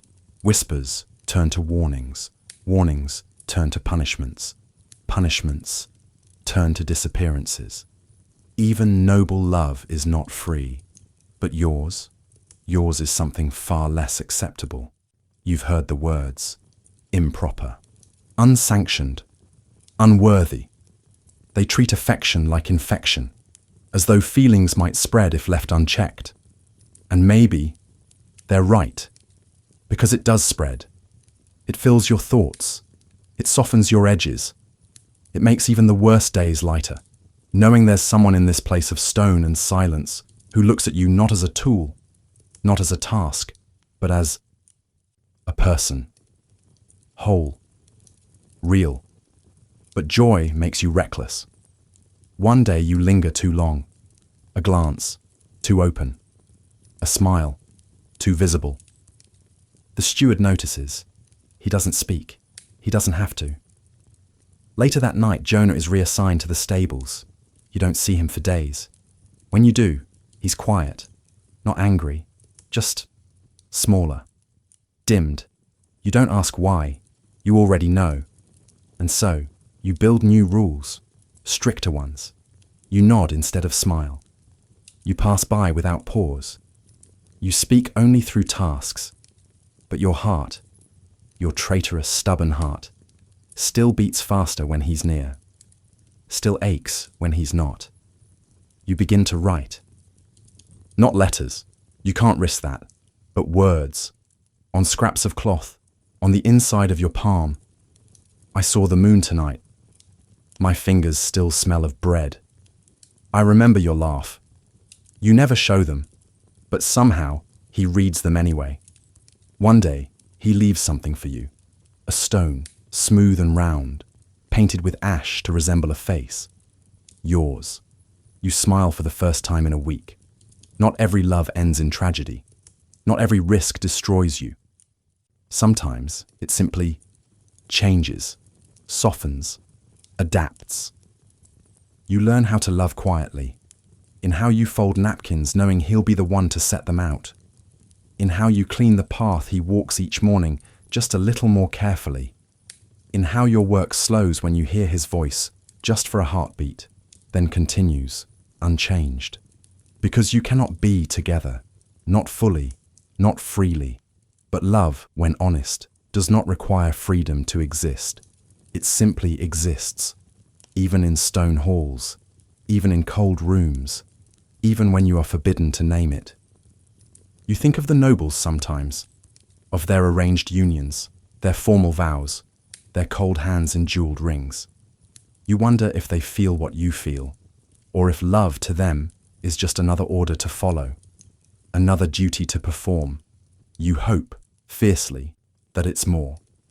That somewhere in this castle, behind all the doors you'll never open, someone else loves like you do, without reason, without permission, with everything they are.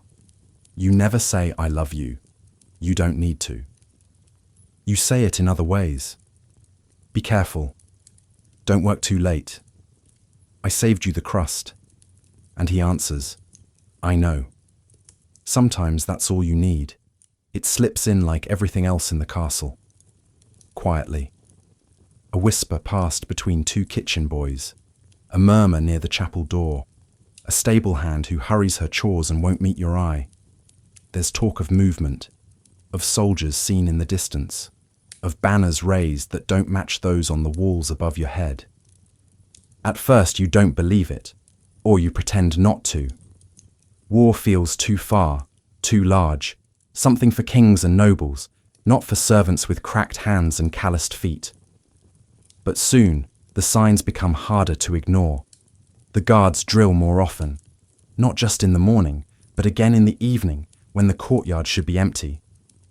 The steward walks faster, speaks sharper.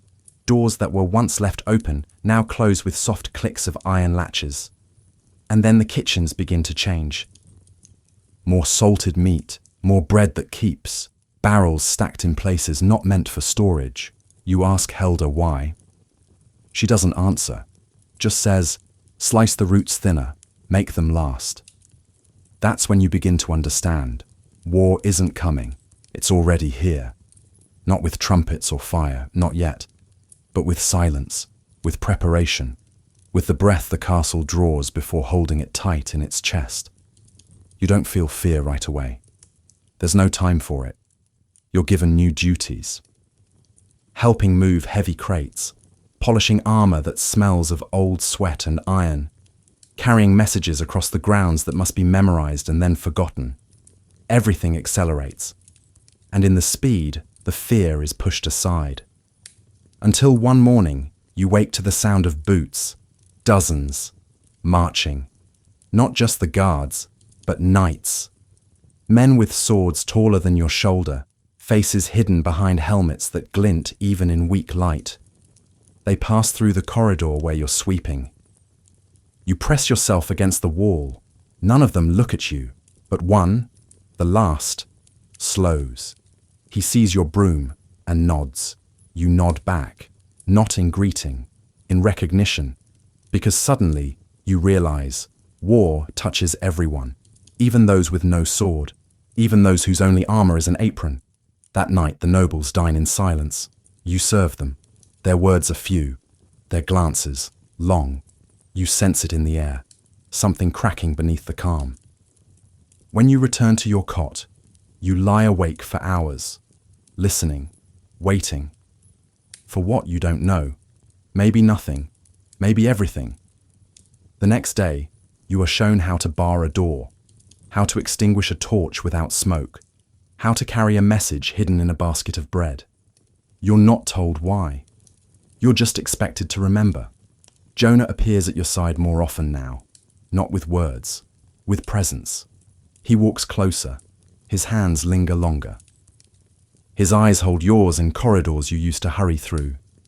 You don't speak of the war. You speak of stupid things. How many onions you peeled today. The mouse that chewed through the grain sack. The way the wind sounds different now. You speak of the ordinary because the extraordinary is too heavy. But then, one evening, you find yourself on the wall. It's nearly dark. You've come to watch the horizon, and Jonah is already there. You don't touch. Not yet. But your shoulders rest close enough for warmth. He says nothing. Then, do you think it'll reach us? You know what he means. Not just the battle. The end. You shrug. If it does, we'll still have to wash the floors. He smiles. Not because it's funny, because it's true. War doesn't stop the castle from needing clean linen, from needing bread, from needing someone to carry messages and polish armor and sweep ash from the hearth. And so, you work, even as the world prepares to crack, even as more soldiers arrive, even as arrows are counted and walls reinforced and the chapel fills with prayers that echo like secrets. One day, you're called to help in the infirmary, not because anyone's hurt, yet, but because it must be prepared. Cots aired, water warmed, bandages cut. You see things there you weren't meant to. Jars with leeches, sores that aren't for wood, rags stained already with old blood, waiting for new. And you realize war isn't something that happens outside the walls. It happens inside. It happens to you. And when, not if, it arrives, you will not be spared because you are unarmed. You will be needed. You will be used. And maybe you will be remembered. You hope so, not as a hero, just as someone who stayed, someone who kept sweeping, even when the walls trembled, someone who lit candles, even when the sky grew black, someone who loved quietly, stubbornly, as the world turned loud. And when the trumpet finally sounds, real, sharp, too close, you don't run, you steady the tray in your hands, you take a breath, and you move, because war may not be your choice, but what you do with it is, and you choose to remain, to serve, to endure. Because even in a castle under siege, someone must carry the bread, someone must refill the fire, someone must love in silence and hope in secret until the storm passes, or takes everything, whichever comes first. It doesn't arrive with sermons or shouting, and it certainly doesn't belong to the chapel alone. It hums quietly under daily routines, stitched into the seams of things, tucked into pockets, tied around wrists with fraying string. It's not one faith, it's dozens. Sometimes tangled, sometimes contradictory, often contradictory, but always present. You notice it in the mornings, before anyone speaks, when a girl in the laundry touches her fingers to her forehead, then her chest, then her lips, as if sealing herself against the day. You see it in the boy from the outer gate, who carries a tiny carved cross in his boot, not around his neck, but hidden where only he knows. You see it when someone spits twice over their left shoulder after dropping salt. And again, when the cook refuses to light the oven, unless she whispers the name of her dead mother first. It's in the corners, in the candles left burning long after the room has emptied, in the bread baked with a pinch of something no one will name, in the way the priest walks the halls now, more often, more slowly, like he's listening for something beneath the stone. You're not sure what you believe, or if you believe at all, but belief surrounds you. It brushes your sleeves. It breathes beside you in the dark.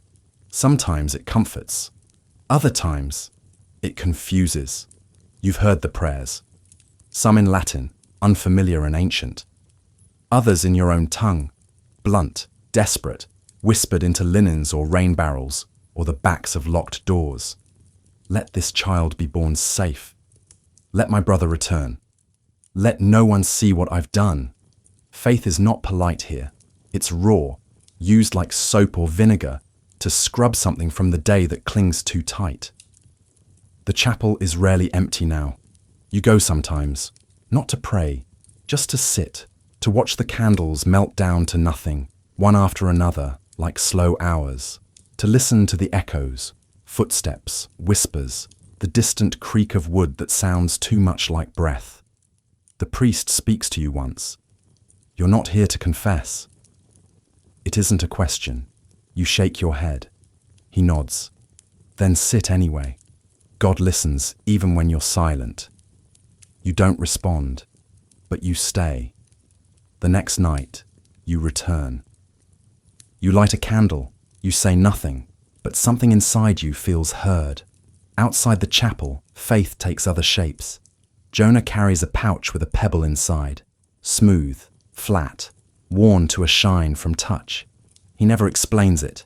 You never ask, but you see the way his fingers find it when the wind howls too loud. An old woman in the laundry ties bits of string to her sleeves. One for each person she's loved who died. She says it keeps their ghosts from drifting. You believe her. Elin tells you a story once. There's a place in the mountains, she says, where people bury their wishes in glass jars. They say the earth answers the ones it likes. You ask if she ever buried one. She nods. You don't ask what it was. You want her to believe it still might come true. Sometimes the castle's own walls feel like a kind of religion. Old, stone, indifferent, but watching. You find yourself touching the same spot on the corridor wall every morning, a stone chipped in just the right way. You don't know why. You just do. Perhaps it's your ritual, your offering, your superstition. Faith here isn't grand. It doesn't save lives with light. It holds them together in the dark. It's the thread between breath and silence. It's the thing you grip when sleep won't come and the wind sounds too much like someone calling your name. It's the reason people keep going. Even when going seems impossible. One night, someone dies. A guard, wounded days ago. Too long left unattended. His cot is stripped before dawn. The priest says a prayer, but others offer their own. The cook throws salt on the fire. A girl places rosemary under his bed. You do nothing, but you remember his face, and maybe that's enough. Because remembrance, too, is a kind of faith. Later, you find a ribbon tied to the chapel gate. It's not yours, but you touch it. You whisper nothing. But something inside you settles. The war may rage, the rules may shift, the walls may tremble, but faith, whatever form it takes, remains. Soft, stubborn, human. And in this castle, where so little belongs to you, this, at least, you don't remember when the dreams started. Maybe they were always there. Soft-edged, half-shaped things that came and went without asking. But lately, they linger. And lately, they ache. You dream of rivers, of wide-open fields with no fences, of warmth that seeps through your skin and stays there, like sunlight that doesn't fade. In the dream, you're walking barefoot. The path is soft, and no one is calling your name.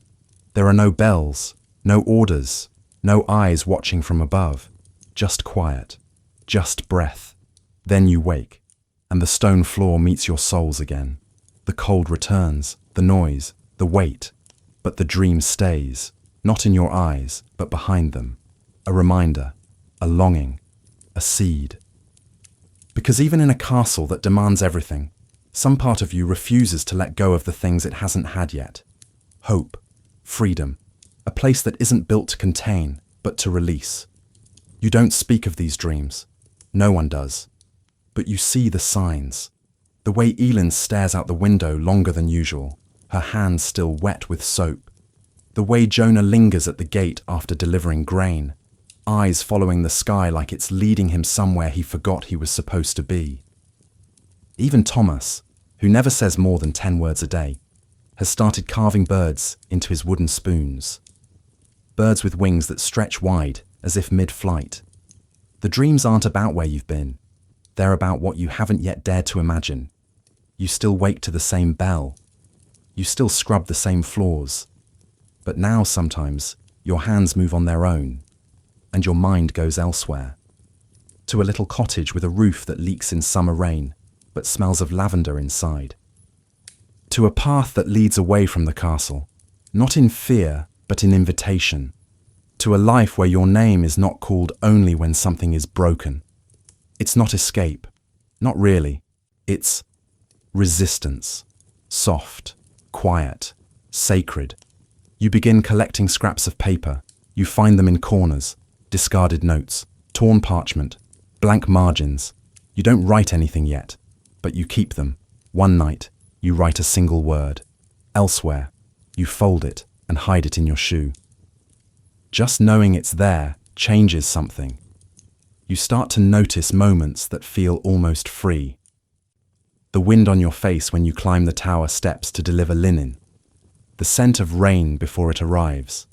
The stretch in your muscles after a full day's labor, when pain turns to warmth. These things, small, ordinary, feel like glimpses, like proof that the life you imagine isn't just fantasy, that it waits, that it's possible, even if just barely. You overhear stories, now and then, of someone who left, a girl who vanished in the night, a boy who stowed away in a hay cart. Most don't believe them. You do. Not because they're likely, but because you need to. Because belief is the first step toward change. Jonah speaks of it once, quietly. You're sitting by the old wall, where moss grows between the stones and no one bothers you. I had a brother, he says. Ran off, joined a troupe of performers. You don't laugh. You don't scoff. You ask, did he write? He shakes his head. Maybe he didn't know where to send it. You nod, and you both sit there, silent, imagining where a brother might go, and whether his feet are still blistered, or if the road has softened under his steps. Sometimes the dreams hurt. You wake from them with your chest tight, not from fear, but from the weight of returning to the stone, to the schedule, to the version of you that isn't yet what you saw. But the pain is useful. It reminds you that you want more, that you can still want, and that in a place like this is rebellion. You notice the stars more. You trace patterns in them, even when the night is too cloudy to see clearly. You name them. You give them destinations. One leads to a city made of glass, one to a forest that sings when it rains. One, you say, leads home, though you're not sure where that is anymore. Elin asks once, if you could go, where would you go? You don't answer right away. Because the answer isn't a place, it's a feeling. Freedom, belonging, breath. You say, somewhere I don't have to explain myself. She nods. She understands. You both do. Sometimes you see yourself from above, not in dreams, in memory. A younger you, arriving at the castle gates, hands clean, eyes wide, hope tucked under your ribs like contraband. You want to reach back, to hold that version of yourself, to whisper, it's going to be hard, but you'll survive, and you'll dream again. Because surviving is one thing, but dreaming, that's the real miracle. You begin to write more words, not sentences, Just fragments. Not forever. More than this. Still breathing. You hide them in corners, in shoes, in pockets, in the seams of your blanket. Each word a promise, a map, a key. And one day, maybe, a way out. But for now, you stay. Not because you've given up, but because you're not done yet. Because while you're here, someone still needs a hand steadying a tray. Someone still needs a reminder that joy exists. Someone still needs to hear that dreaming is allowed, even in stone corridors, especially in stone corridors. So you keep dreaming, you keep surviving, you keep planting seeds in the dark, because someday they will bloom, and when they do, you'll know the way forward, by heart. Hang in the castle never arrives loudly. It creeps, it tiptoes. It begins not with a trumpet, but with a misplaced cushion, a new face in the corridor, a question asked twice instead of once. You've lived long enough inside these walls to sense when something's shifting, even before anyone says it. And this time, you feel it days before it's spoken aloud. It starts when the Lord dies, not with ceremony, not with fanfare, just silence. A bell tolls once, then again, then again. 3 slow chimes, long enough apart to let the sounds settle into your skin. You're in the courtyard when it happens, arms full of wood. You pause, barely breathing. Around you others freeze. A pause between heartbeats. Then movement resumes. Faster, more purposeful, more careful. Because when a lord dies, everything else begins again. The castle doesn't stop. It rearranges. And so do you. Tasks are reassigned. Rooms are cleared. Chambers sealed. The lady remains behind closed doors for days. Food is delivered on silver trays, left untouched. You're told to clean the east wing, not because it's dirty, but because that's where the Lord spent his final days, and no one wants to remember him there anymore. You dust. You scrub. You open windows that haven't moved in months. The air is stale. Smells of sickness, sweat, and lavender. You light a candle, not for ceremony, for scent. You don't cry. You didn't know him. Not really. But something about the absence feels heavier than expected. Jonah helps carry the linens. He doesn't speak. But his eyes keep searching the walls, as if expecting the Lord to step through them, ghost-like, still issuing orders. You both know that's not how death works. Still, you look too. The lady emerges 3 days later. She walks differently now, not weaker, straighter, like someone who's shed a heavy skin and is adjusting to the light. Rumors move faster than dust. Some say she will leave, others that she will remarry. Some say she has no heir and the castle will fall into foreign hands. None of it matters. Not to you. Not yet. What matters is how the rhythm begins to skip, how the bells ring at different hours, how the meals shift in ingredients, how the steward, once rigid and unmovable, starts arriving late, eyes heavy with something between worry and planning. Change doesn't break the castle, it bends it. Rooms once quiet become louder, others go dark. You're told to clean a chamber that's never been opened in your time. Inside it's filled with boxes, old dresses, letters. A mirror turned to face the wall. You sweep slowly, as if disturbing the dust might awaken something. You find a comb wrapped in silk. You leave it untouched. Not everything in a castle is meant to be cleaned. Some things are meant to be remembered. Elin begins to pack. Not her full things. Just a pouch. A cloth-wrapped bundle. She doesn't say she's leaving. You don't ask. But you both know. She says, if it falls to the cousin, the new lord, things will change too much. You nod. You want to ask her to stay. You don't, because you understand. The night before she goes, she leaves you a piece of chalk. Write something true, she says. You do. On the underside of your cot.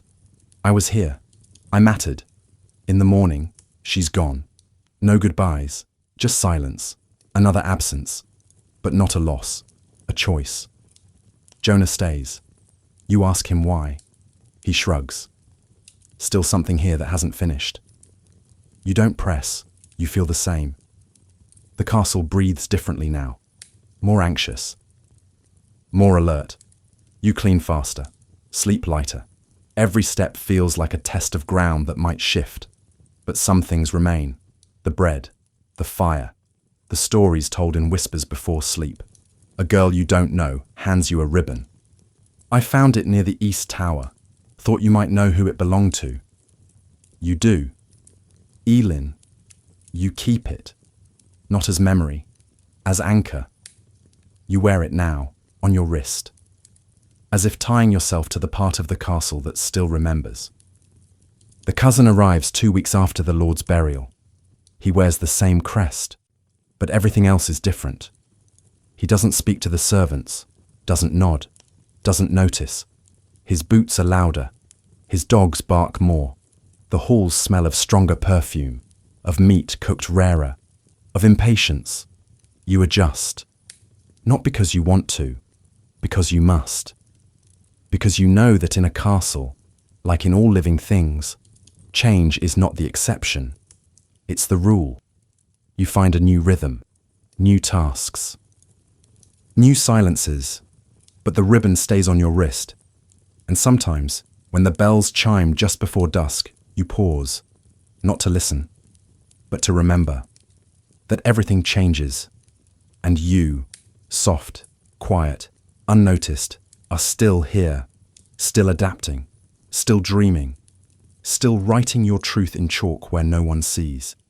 And that is its own kind of permanence. And even then, it doesn't arrive with any sort of clarity. There's no trumpet to announce it, no note slipped under your cot, no hand on your shoulder saying, it's time. It happens like everything else inside these walls, slowly, quietly, like a change in weather that you don't notice until your sleeves are damp. You wake, like every other morning, stretch, dress, pour water over your face, feel the sting in your hands, still raw from yesterday's lime soap. You light the fire, you sweep the hearth. You tie your apron, now a little thinner, frayed at the edge. And then, something shifts, subtle, almost forgettable. The steward hands out the tasks for the day, and your name isn't on the list. At first, you think it's a mistake, a delay. Maybe you're being moved to a new area, something that happens, especially when servants vanish, or lords change rooms, or someone higher up decides to try a new arrangement of duties, as if your life were a piece of furniture. But the steward looks at you, pauses, then says, "You're being released." The words don't land at first. Released, like an arrow, like a bird, like something dangerous that has finally outlived its usefulness. You don't ask for explanation, you nod. Because asking would mean showing you didn't expect this. And maybe part of you did. Things have changed. You've changed. You've grown faster with your hands, quieter with your feet, stronger in your silences. But more than that, you've grown older. Not in years necessarily, in weight, in knowing, in how deeply the castle has carved itself into you. You go through the motions, your fingers wrap linens. You help Jonah with the pails, though now you don't have to. You fold your apron for the last time and place it on the shelf like a relic. Someone else will use it soon. Someone else will sweat through it. Someone else will learn its weight. Jonah says nothing at first. He hears, of course. The castle is a place of silence, but news travels faster than sound. By midday, everyone knows. The girl from the laundry, who always gives you the bigger slice of bread, brushes past and presses a tiny pouch into your palm. Inside is dried thyme.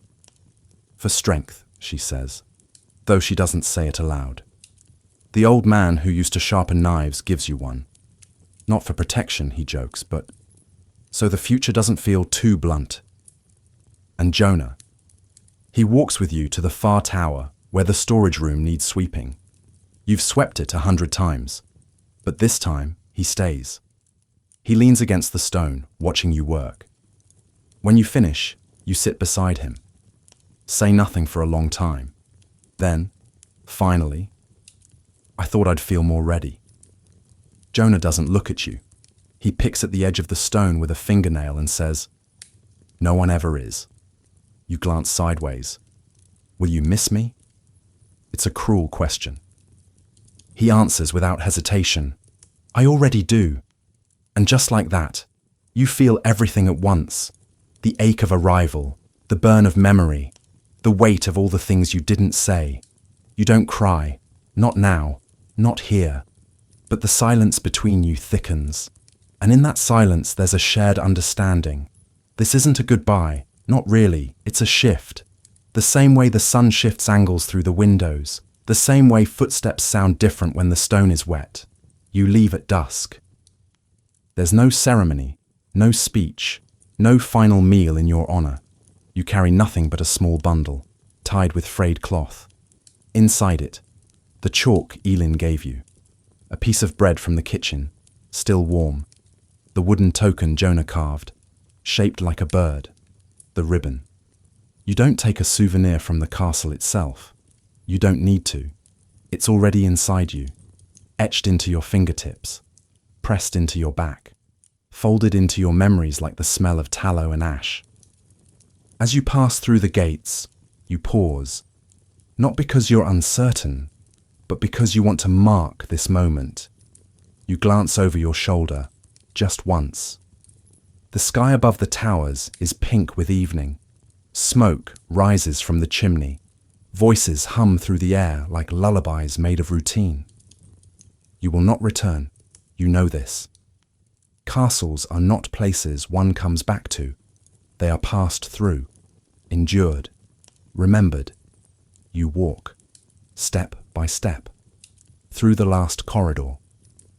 Past the place where you once dropped a tray, past the garden wall where you and Elin once watched the fox, past the storeroom where Thomas carved spoons, past the corner where Jonah kissed your wrist when no one was watching.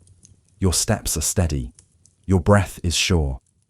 And as the castle disappears behind you, stone folding into distance, you whisper, not a goodbye, but a blessing. May someone else find what I found. And with that, you are gone. Even as the road stretches wide ahead, even as trees begin to outnumber stone, even as the wind smells less like smoke and more like earth, it's still there. Not behind you, but within you. The weight of its walls is no longer pressing against your shoulders. It's something else now. A memory, a rhythm, a heartbeat that shaped your own. And with each step away, you begin to understand what it left you. Your feet move as if on instinct, not from habit, but from knowing. You know how to walk silently, how to sense the edge of a door without touching it, how to read a face by the way it turns before it speaks. You know things now that the world outside may not require, but that you'll never forget. The village you reach is smaller than your memory of home. It has roofs that tilt, chickens that wander, windows left open just enough for voices to drift out. The people there look at you with that same cautious curiosity that all small villages wear, weighing you not by your name, but by your silence, your posture, the threadbare edge of your clothes. You do not offer a story, you offer help. And that is enough. You wash, you sweep, you mend a broken fence. You do it not because anyone asked, but because your hands don't know how to be idle. The innkeeper, a woman with salt and honey hair, offers you a place in the back room. Straw-stuffed mattress, one blanket, a cracked jug for water. You thank her. She asks where you came from. You say simply, "Far enough." She nods. That night, you sleep differently. Not better, not worse. Just without the sound of bells, without footsteps over your head, without the low breathing of others sharing the dark. It's quiet, so quiet it startles you. You wake before dawn, out of habit. The room smells of old wood and damp cloth. You breathe, you sit up. And in that first stretch of light through the warped window pane, you realize something. You are free, truly. No bells, no orders, no footsteps not your own. And yet, part of you misses the sound.